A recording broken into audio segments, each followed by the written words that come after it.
Yung araw nga pala na ito mga kakulit, bubuhusan na nga pala ang slab ng deposito ng magiging CR nga namin dito nga sa ating munting bahay kubo.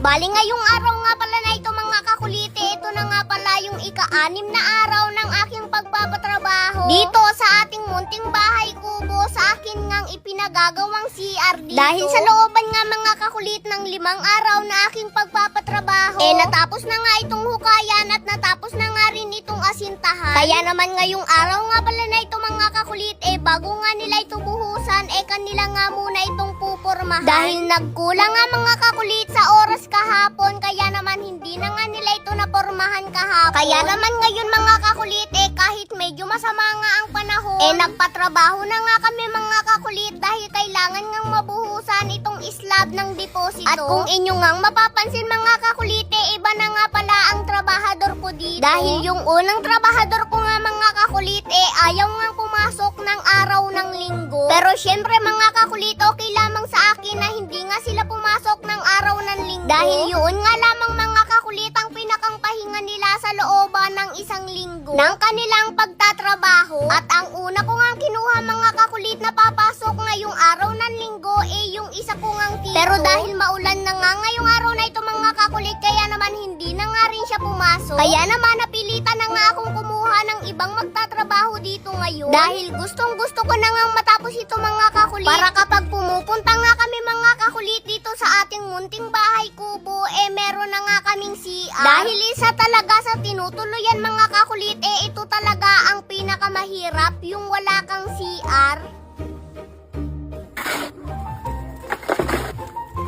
At ngayon nga mga kakulit, dahil tapos na nga nila itong pormahan at lagyan ng mga bakal, kaya naman ngayon inumpisahan na nga nila na buhusan ng semento itong ang slab ng deposito. At kapag natapos na nga mga kakulit buhusan ito at tumigas na nga yung semento, aasintahan naman nga nila ito paikot. Sobrang nakakatuwa nga mga kakulit dahil ilang araw na nga lamang ang aking hihintayin at magkakaroon na nga kami ng sarili naming CR dito nga sa ating munting bahay kubo.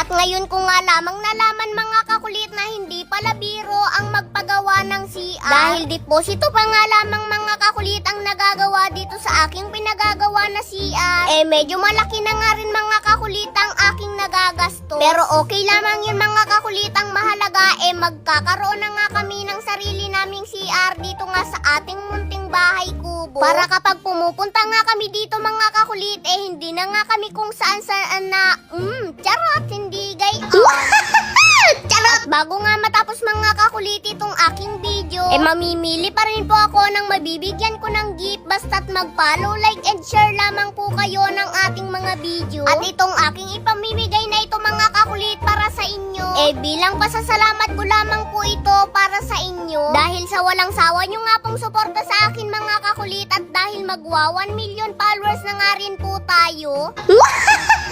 Charot!